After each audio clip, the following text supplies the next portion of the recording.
Bonjour la famille, j'espère que vous allez bien. Moi, je vais très bien par la grâce du Tout-Puissant.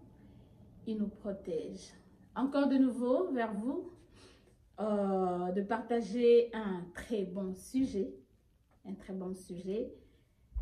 Je suis Sandra Kenga, pour ceux-là qui ne me connaissent pas. Je suis cosmétologiste. Aujourd'hui, nous allons parler d'un sujet très délicat, qui est le choix du shampoing. Vraiment, je vous demande, pardon, aimer, hein? Vous pouvez m'aimer, non? Même à la fin, partagez, partagez pour nous soutenir, pour nous donner encore la force de vous donner encore le meilleur, de faire encore des recherches, de fouiller pour vous. Partagez, aimez, laissez vos commentaires, ça va nous encourager.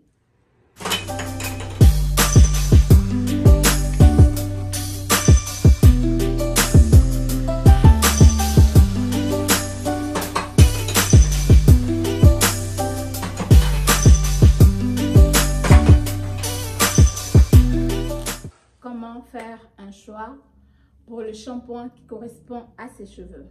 Comment le faire? Il est vrai, c'est un peu difficile, mais pas trop.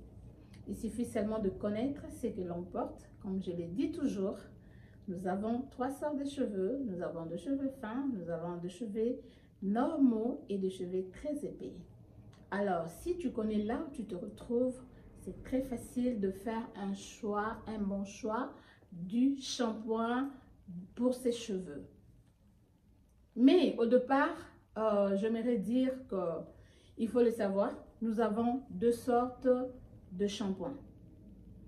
Vous allez m'excuser, j'aime pas vraiment exposer les shampoings d'autrui sur internet, parce que si je dis ce shampoing est mal, je peux influencer la marketing. Nous avons deux sortes de shampoing.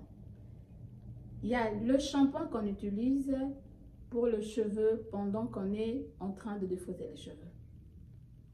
Nous appelons ces shampoings un shampoing neutralisant. Pourquoi neutralisant? Parce que ça doit neutraliser les effets des défrisants. Vous savez, les défrisants, ce sont des produits chimiques très efficaces qui aident nos cheveux à se rendre lisses. Alors, il y a un shampoing vraiment approprié qu'on utilise après le défrisage. Et nous avons notre deuxième shampoing, c'est le shampoing normal. Le shampoing normal qu'on utilise pour le lavage de cheveux. Et comment faire le choix de ces shampoings normaux? Les shampoings qui servent juste à nettoyer les cheveux, enlever la saleté, les sprays, les huiles qu'on avait mis dans nos cheveux. Le rôle du shampoing, c'est juste enlever ces saletés et rendre nos cheveux, nos cuirs chevelus propres. Alors, comment choisir le shampoing qui correspond à ses cheveux? Nous avons nos cheveux crépus, nappies et consorts. Nous sommes un peu différentes des autres. En tout cas, là, il faut le savoir. Il y a beaucoup de shampoings qu'on nous présente dans le marché. Ce n'est pas pour nous, c'est pas pour nous. C'est pourquoi tu utilises un shampoing. À la fin, tu remarques, tu constates que tes cheveux deviennent comme un peu durs. Tu n'as pas utilisé les shampoings neutralisants, mais ça donne presque le même résultat. Parce que quand tu utilises les shampoings neutralisants, à la place des shampoings normaux, tu verras à la fin, tes cheveux vont devenir très crépus, très sec. Avant tout, dans tous les cas, il faut d'abord lire. Lire est très important dans le choix de son shampoing. Si vous lisez, vous allez comprendre quel ingrédient qui se trouve dans le shampoing dont vous voulez acheter. Mais si vous ne lisez pas, c'est terrible. Donc, la lecture est vraiment primordiale dans le choix de votre shampoing. Lisez, comprenez les contenus, les éléments qui se trouvent dans le shampoing dont vous voulez acheter.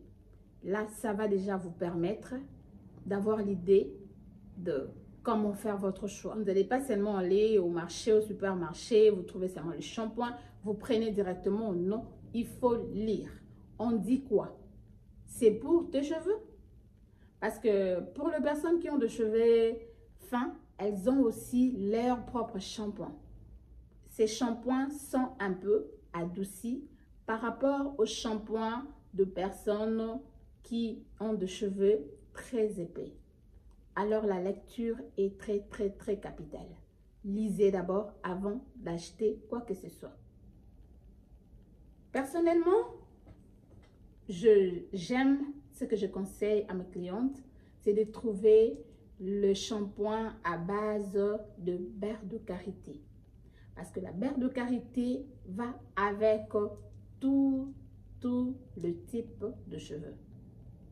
L'huile de ricin, ce sont nos ingrédients naturels que nous avons et qui aident nos cheveux. Je ne sais pas, la personne qui me dira que l'huile de ricin, oui, il y a des allergies, il y a d'autres personnes, quand tu mets quelque chose, ça irrite. Mais la beurre de karité, vraiment, c'est une richesse pour tout le monde. Et il y a l'huile de ricin, il y a le shampoing fait à la base d'huile de ricin. Il y a le shampoing fait à la base de coco. Personnellement, j'aime pas le coco parce que ça ne m'aide pas. Ça n'aide pas mes cheveux, ça sèche mes cheveux. J'utilise un peu parce que ça a beaucoup de substances que j'aime aussi dans le coco. Mais comme je sais que ça sèche un peu mes cheveux, je peux l'utiliser en petite quantité. Alors, vous saurez seulement vous-même comment équilibrer pour avoir tout. Mais les shampoings aussi qui sont fabriqués à base d'aloe vera sont très riches pour nos cheveux. Il est vrai, les exceptions ne manquent jamais, mais en général, la beurre de karité, l'huile de ricin, le coco, l'aloe vera, ces shampoings, l'avocat aussi, ces shampoings sont très bien pour nos cheveux. Il y a d'autres, il y a un problème, il y a un point très capital, toujours par rapport au choix du shampoing. Vous allez constater dans beaucoup de shampoings, on écrit sans sulfate. Pourquoi sans sulfate? Parce que à la fabrication de shampoing, nous avons de tensions actifs qui doivent donner l'efficacité au shampoing de bien nettoyer les cheveux. Alors, on nous dit que le sulfate est vraiment très puissant. Voilà pourquoi il y a d'autres personnes qui ne supportent pas le sulfate. Mais les commentateurs disent, pour les gens qui ont des cheveux très épais, les produits à base de sulfate peuvent les aider. Parce que quand vous avez les cheveux épais, le graisse, quand ça reste sur vos cuirs, c'est un peu difficile de quitter pour d'autres types de cheveux. Les sulfates, ce sont des tensions actifs très efficaces. Alors ça aide. Mais nous ne recommandons pas toujours à tout le monde d'utiliser le produit avec sulfate. Pourquoi? Le sulfate est vraiment très mal pour nos cheveux parce que sa tension, c'est les détergents. Quand nous parlons de tension, c'est le détergent. Les savons, je vais donner un exemple, je ne sais pas si vous connaissez les Clean et l'Omo. Si vous faites la différence, à l'époque quand on lavait les habits, si tu trempes tes habits dans le Clean, vous verrez ça travaille très rapidement que l'Omo. Et pendant le nettoyage, après avoir lavé les habits avec les Clean, vous verrez à la fin, vos mains sont devenues trop secs. C'est ça la tension. C'est vraiment très efficace. La tension active.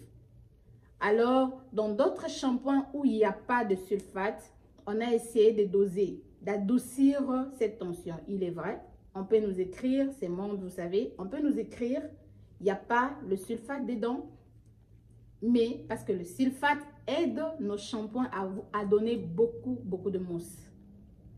Mais parce qu'ils savent, les gens n'aiment pas vraiment le sulfate dans leurs produits, ils peuvent aussi mettre, mais je ne dis pas qu'ils le mettent. Acheter des produits sans sulfate, ça aidera vos cheveux, parce qu'à la longue, des produits avec sulfate détruisent nos cheveux. à cause de sa tension active. Choisissez des produits à base des éléments naturels pour nos produits naturels. Là, je parle de nous. Je suis noire, je suis une femme africaine. Je dois chercher les produits qui correspondent à mes cheveux. Les produits que je trouve dans le marché, il suffit seulement de voir personnellement. Je connais, je dis, ça là, non. Il y a d'autres bains de crème que tu utilises, c'est comme de l'huile, c'est comme quelque chose de pâteux, si c'est comment, je ne sais pas.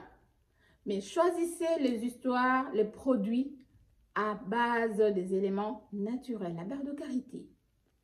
Il y a un shampoing qui contient de l'eau. L'aloe vera. Oh, quelle douceur. Shampoing naturel. Aidera nos cheveux à bien pousser.